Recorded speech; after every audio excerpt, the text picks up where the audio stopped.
కొంతమంది రాజకీయ భోగాలు అనుభవిస్తున్నారు.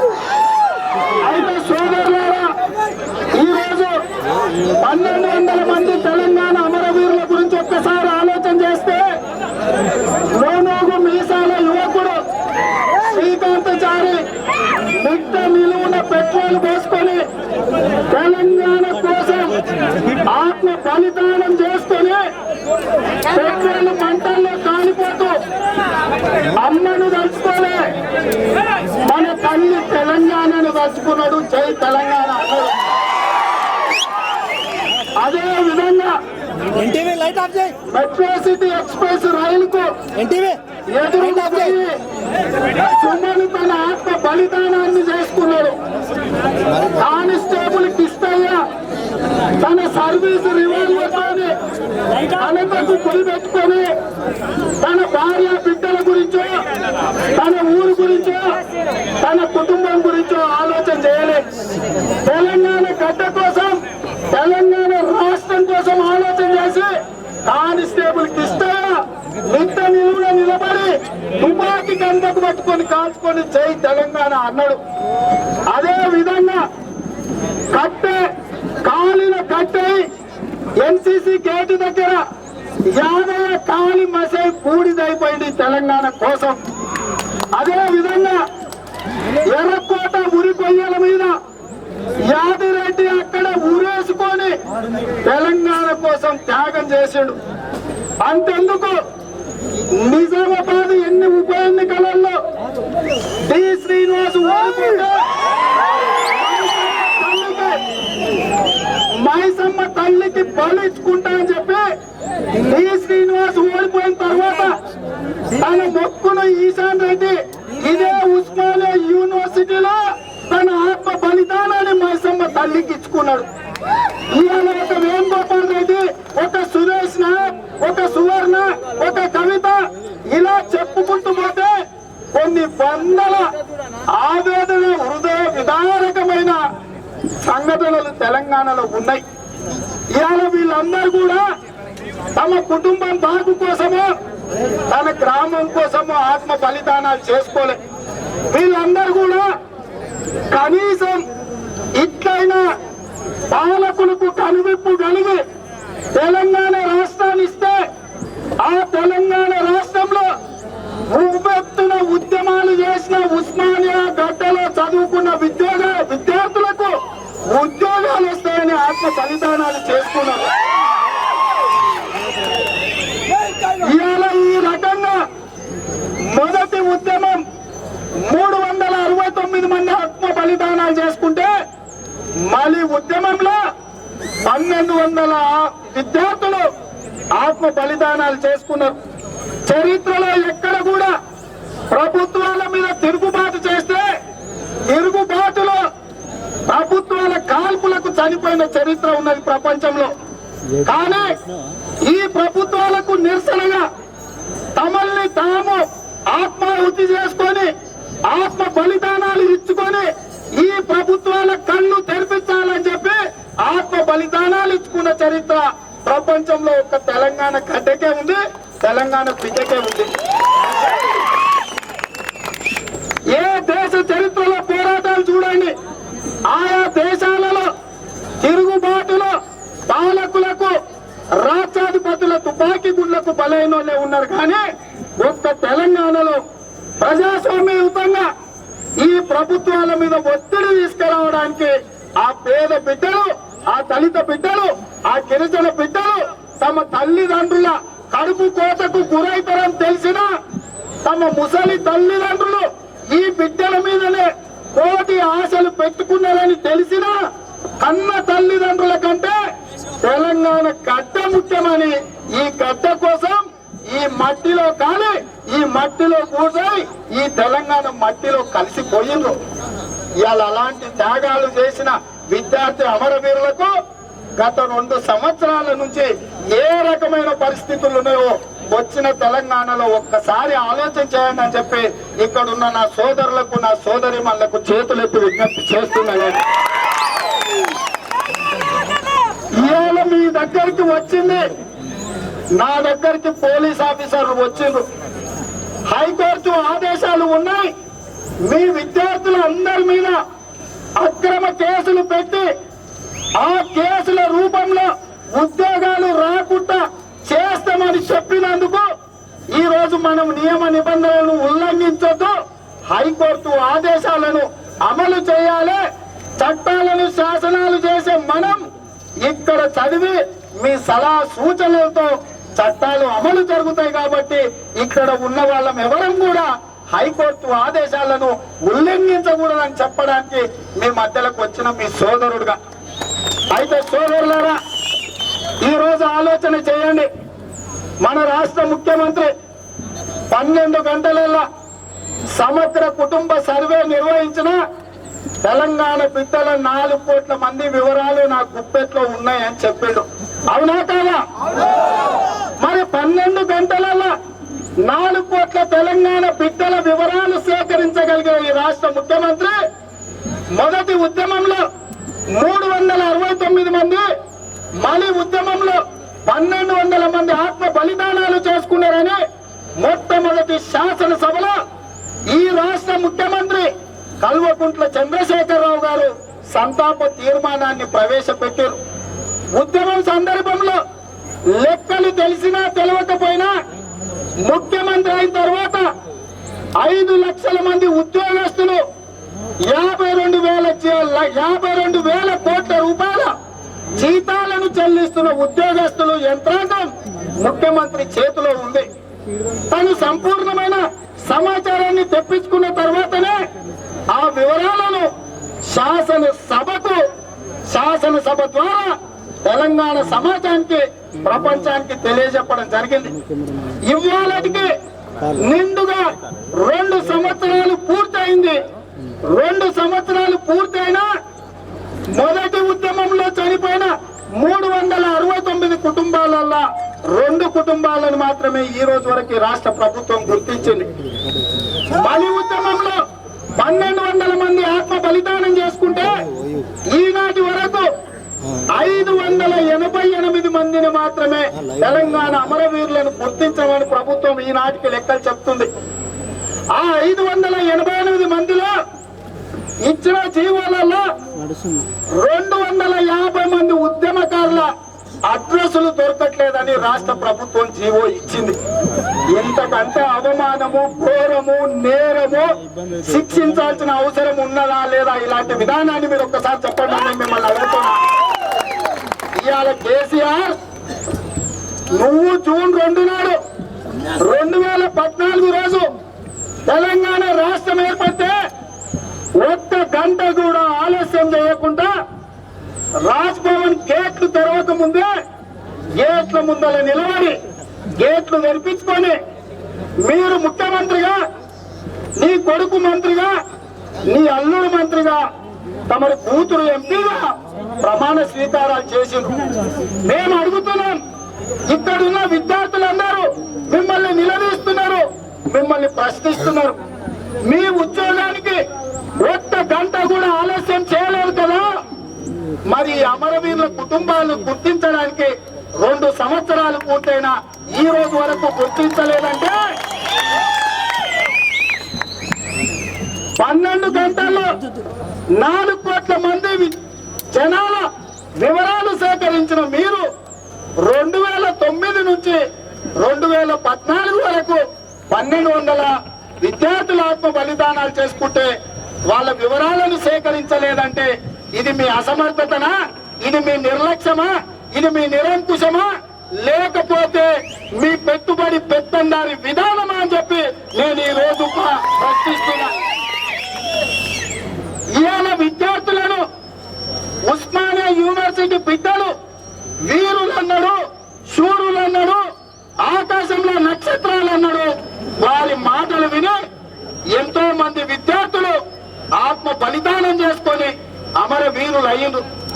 ఇవాళ కనీసం మొట్టమొదటి శాసనసభలో తీర్మానం ప్రవేశపెట్టినప్పుడు ఆనాడు నేను మాట్లాడిన శాసనసభలో ఎవరైతే చనిపోయిన కుటుంబాలకు 10 లక్షల రూపాయల ఆర్థిక సహాయం, కుటుంబానికి 1 ఉద్యోగం, 5 ఎకరాల భూమి, ఉండడానికి ఇల్లు, కుటుంబాలకు ఇవ్వాలని ప్రభుత్వం ప్రవేశపెట్టింది. మేము సమర్థించడమే కాకుండా ఇంకొక అడుగు ముందుకేసి ఇంకొక మాట చెప్పిన, మీరు రికార్డులు తిరిగేయండి శాసనసభ. ఏం చెప్పినా అంటే ఆనాడు తెలంగాణ ఉద్యమంలో లక్షల మంది విద్యార్థులు ఈ తెలంగాణ ఉద్యమంలో వందల కేసులు వాళ్ళ మీద పెట్టారు. వాళ్ళను ఏ విధంగా అయితే భారతదేశ స్వాతంత్రం కోసం పోరాటాలు చేసిందో, స్వాతంత్ర సమర యోధులుగా కేంద్ర ప్రభుత్వం గుర్తించిందో, ఏ రకంగా కుటుంబాలను కేంద్ర ప్రభుత్వం ఆదుకుంటుందో, తెలంగాణ ఉద్యమంలో కేసులు కట్టుకున్న ప్రతి ఒక్కరిని తెలంగాణ పోరాట యోధులుగా గుర్తించి వాళ్ళకు సరైన విధంగా సహకరించండి. చాలా మంది విద్యార్థులు పోటీ పరీక్షలకు చదువుకోకుండా రోడ్ల మీద ఉండి తమ ప్రాణాలను సైతం లెక్క చేయకుండా తెలంగాణ కోసం పోరాటం చేసిండ్రు. కాబట్టి ఏ విద్యార్థి ఉద్యమకారుల మీద అక్రమ కేసులు ఆనాటి ప్రభుత్వాలు పెట్టిందో వాళ్ళకు ఉద్యోగాలలో 5% రిజర్వేషన్ పెట్టండి, ఉద్యోగాలలో వాళ్ళకి అవకాశాలు ఇవ్వండి అని చెప్పి ఆనాడు చెప్పడం జరిగింది. కానీ ఏ ఒక్కటి కూడా ఈ రాష్ట్ర ప్రభుత్వం పట్టించుకోలే. ఇవాళ విద్యార్థుల విజ్ఞప్తులు గాని, ఉద్యమకారుల ఆలోచన విధానాన్ని గాని, ఉద్యమకారులను కనీసం గౌరవితమని గాని ఈ రాష్ట్ర ప్రభుత్వం ప్రయత్నం చేయలే. గతంలో నేను టెలిఫోన్ ట్యాపింగ్ మీద ఈ రాష్ట్ర ప్రభుత్వం అరాచకంగా మా ఫోన్లను అన్నిటిని కూడా ట్యాప్ చేసింది, మమ్మల్ని అందరినీ ఇబ్బంది పెడుతుందని నేను చాలా సందర్భాలలో ఆవేదన చెందిన. కానీ 20 రోజులలో ఉస్మానియా యూనివర్సిటీ 35 సంఘాలకు సంబంధించిన విద్యార్థి నాయకులతో నేను మాట్లాడినప్పుడు మేము చర్చించుకున్న చేసిన ఆలోచన ఇదే. ఉస్మానియా యూనివర్సిటీ ఆర్ట్స్ కాలేజ్ ముందర 1200 మంది అమరవీరుల కుటుంబాలను పిలిపించి ఆ కుటుంబాలను సన్మానించి శాలువ కప్పి మీ బిడ్డల ఆత్మ బలిదానాలను మేము గౌరవిస్తున్నాం, మీ కాళ్ళకు దండం పెడుతున్నాం అని చెప్పి వాళ్ళని ఇక్కడికి పిలిచి సన్మానం చేద్దాం అనుకున్నాం. ఇదే కాదు, ఆ కుటుంబాలకు ఇస్తున్న ఉద్యోగాలు ప్రభుత్వం ఇవ్వలేదు, ఆ ఉద్యోగాల కోసం ఇక్కడి నుంచే గలం విప్పుదాం అనుకున్నాం.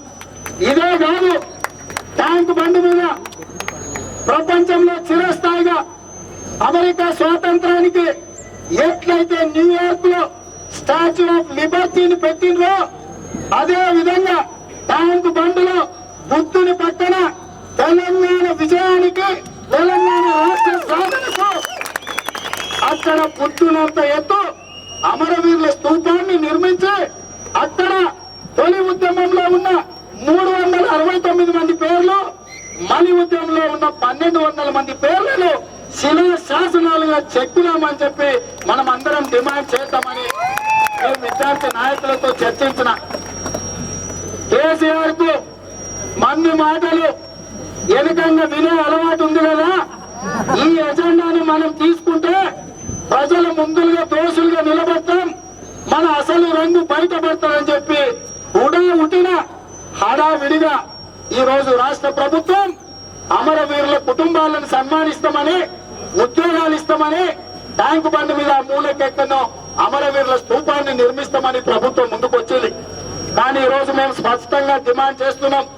ఈ విద్యార్థులు నా దగ్గరికి కలవడానికి వచ్చినప్పుడు విద్యార్థి నాయకులు, అన్నా ప్రభుత్వ ఉద్యోగాలు కాదు మేము అడుగుతున్నది, చట్ట సభలలో ఏ అమరవీరుల కుటుంబాలు అవుతున్నాయో అది శాసన మండలి కావచ్చు, శాసనసభ కావచ్చు, రాజ్యసభ కావచ్చు, తెలంగాణ ప్రజా ప్రతినిధులుగా రాజకీయ వాటా ఆ కుటుంబాలకు ఇస్తే ఆ కుటుంబాల దోష వాళ్ళే ఎలుగెత్తి మాట్లాడతారని వీళ్ళందరూ నా దృష్టికి తేవడం జరిగింది.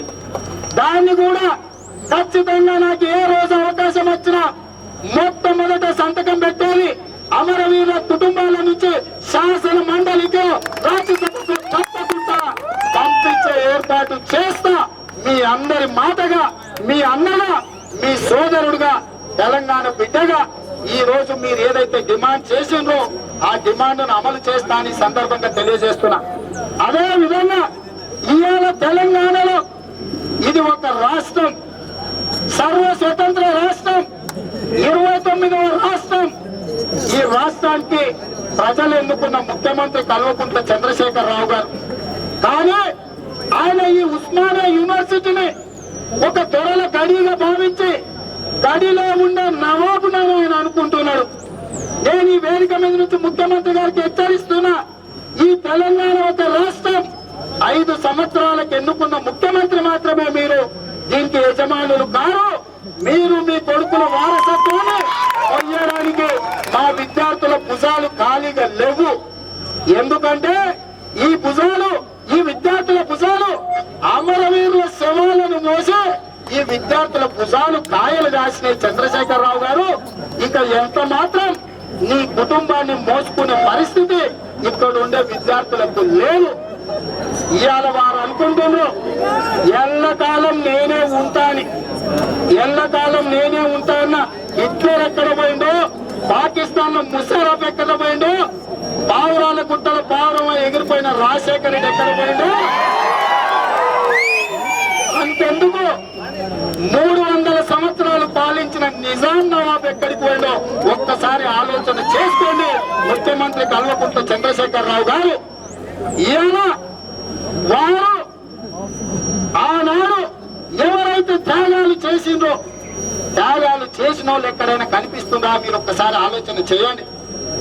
ఆనాడు తెలంగాణ ఉద్యమాన్ని ముందుండి ఉర్రూతలు ఊగించిన, పరిగెత్తించిన, ఉద్యమాల కోసం తెలంగాణ గడ్డ కోసం ఆత్మ బలిదానాలు చేసుకున్నారు.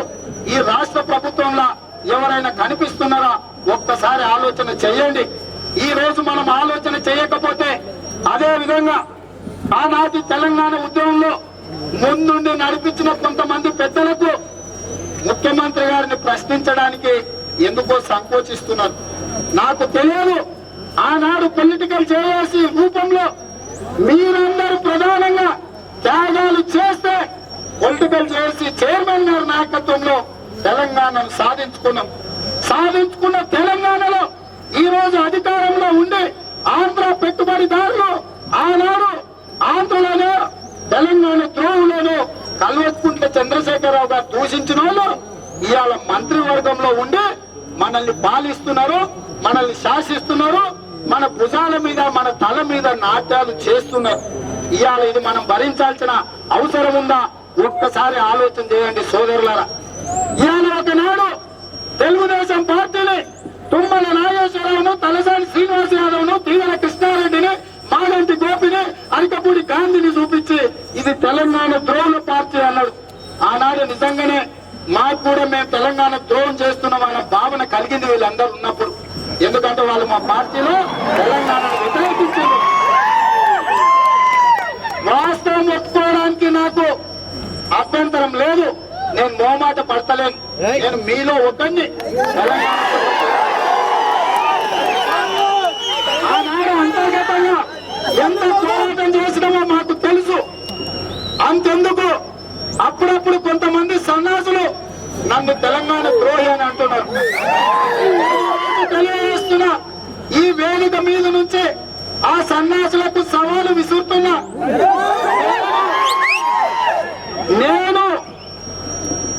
నేను కల్వకుంట్ల చంద్రశేఖరరావు, తారక రామారావు, హరీష్ రావు నలుగురం రక్త పరీక్షలు చేయించుకుందాం. నార్కో ఎనాలిసిస్ టెస్టులు చేయించుకుందాం. ఎవడు నికాసైన తెలంగాణ బిడ్డను 3 తరాలు కాదు 30 తరాల వెనక్కి వెళ్తాం. నా తండ్రి, నా తాత, నా ముత్తాత, వాళ్ళ తాత, వాళ్ళ ముత్తాత ఈ గడ్డలో సచ్చిండ్రు, ఈ మట్టిలో కలిసిండ్రు. కానీ కల్వకుంట్ల చంద్రశేఖరరావు 3 తరాల వెనక్కి పోతే విజయనగరం జిల్లాలో ముట్టిపేటలో వెళ్తారు నీ ముత్తాతలు. వాని ముత్తాతల మూలాలు ఎత్తుతే బీహార్ లో తేలుతాయి. బీహార్ నుంచి వలస వచ్చిన నువ్వు నన్ను తెలంగాణ ద్రోహి అంటవా? నువ్వేంది, నీ దిశాటేంది, నీ బతుకేంది? ఈ బతుకు ఇక్కడ ఉన్న విద్యార్థులకు మొత్తం తెలియకపోవచ్చు. నాకు అణువు తెలుసు నీ బతుకు. రాత్రైతే నా మాట్లాడతావో పొద్దుగాల్లో ఏం మాట్లాడతావో నీ కొడుకు పొద్దున ఏడ సమీక్షలు చేస్తాడు, రాత్రి పూట ఏడ కార్యాలు చేస్తాడు. తెలంగాణలో రాజకీయం చేస్తున్నానా నేను? ఇవాళ నేను అడుగుతున్నా కల్వకుంట్ల చంద్రశేఖరరావు గారిని, కల్వకుంట్ల చంద్రశేఖరరావు గారిని ఈ వేదిక మీద నుంచి సవినయంగా నేను వారిని అడుగుతున్నా, అయ్యా కల్వకుంట్ల చంద్రశేఖరరావు గారు పేదల కోసం డబుల్ బెడ్రూమ్ ఇండ్లు కట్టడానికి జగా లేదని ఉస్మానియా యూనివర్సిటీలో 11 ఎకరాలు తీసుకుంటా అన్నావు. మా తెలంగాణ బిడ్డలు తిరగబడితే ఈ ట్యాంకర్లకు రాకుండా పోయినావు. అయితే ఆ సందర్భంలో ముఖ్యమంత్రి గారికి నేను ఒక సూచన చేసిన. జూబ్లీ హిల్స్ లో శ్రీమతి అక్కినేని అమలు పెంచుకునే పిచ్చి కుక్కల కోసం ఈ ప్రభుత్వం 3 ఎకరాల భూమి ఇచ్చింది. నేను అడిగిన, అయ్యా ఆంధ్ర అక్కినేని నాగేశ్వరరావు, ఆయన కొడుకు అక్కినేని నాగార్జున, వారి సతీమణి అక్కినేని అమలకు జూబ్లీ హిల్స్ లో 200 కోట్ల ఎకరం పలికే 3 ఎకరాలు 600 కోట్ల రూపాయల భూమిని ఆమె పెంచుకునే పిచ్చి కుక్కల కోసం రాష్ట్ర ప్రభుత్వం ఇచ్చింది కదా. ఆ 3 ఎకరాల భూములు తీసుకొని మా పాలమూరు బిడ్డలకు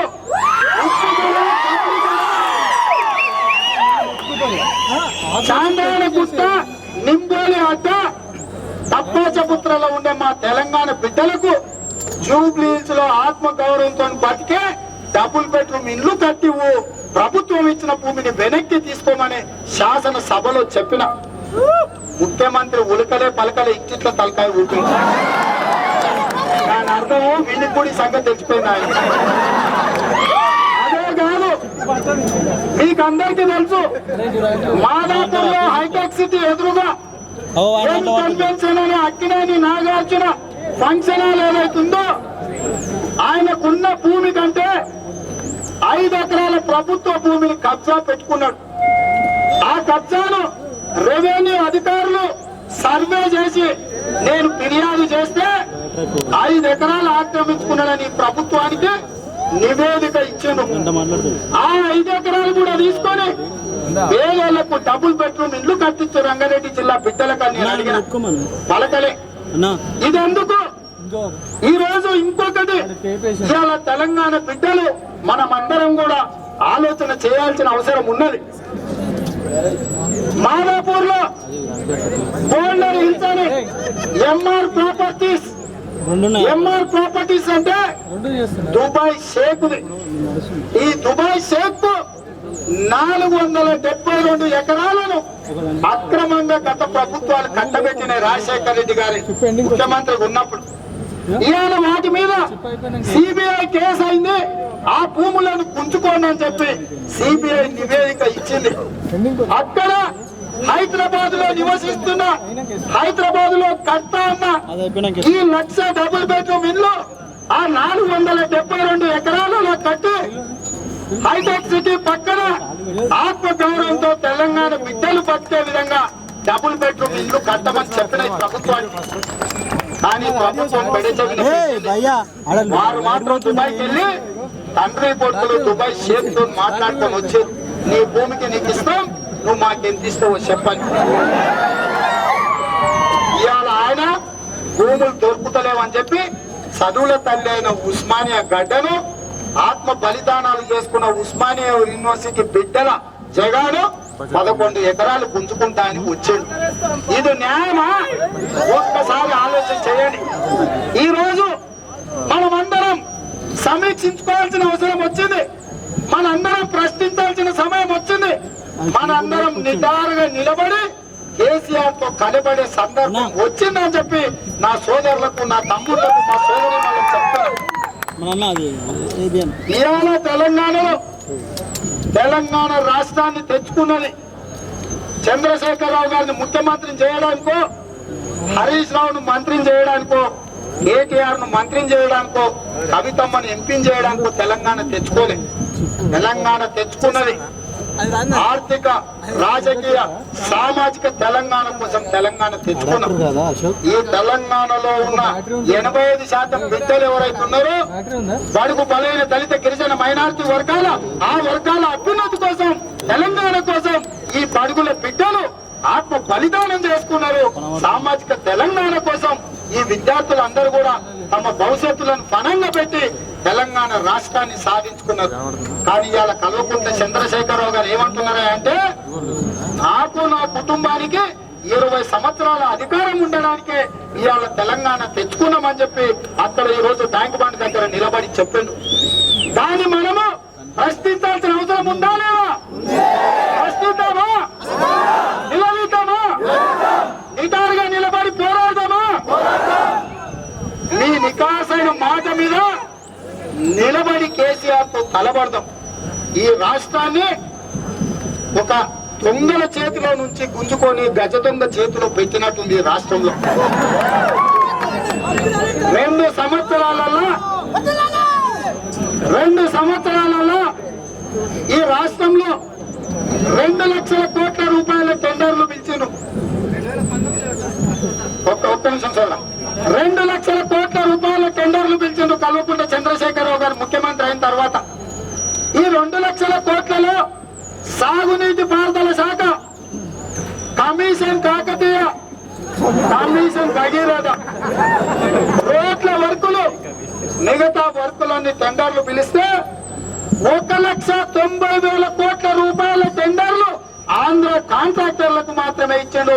ఒక్క తెలంగాణ బిడ్డ కూడా కాంట్రాక్ట్ ఇవ్వలేదంటే ఇవాళ తెలంగాణ తెచ్చుకున్నది కేసీఆర్ 10% కమిషన్లకు ఆంధ్ర వాళ్లకు కాంట్రాక్టులు అమ్ముకోవడానికి ఈ రోజు ఈ విద్యార్థులు ఆత్మ బలిదానాలు చేసుకున్నారా అని నేను అడుగుతున్న చంద్రశేఖరరావు గారిని సందర్భంగా. ఇవాళ వీళ్ళ త్యాగాలు నువ్వు ఆంధ్ర వాళ్ళ కాంట్రాక్టర్లు వాళ్ళు ఇచ్చే కమిషన్ల కక్కుర్తి పడడానికి అని నేను అడుగుతున్నా. అంతెందుకు హైదరాబాద్ లో ప్రతిష్టాత్మకంగా చెప్పుకునే మెట్రో రైలుకు ఎండి ఎవరే అంటే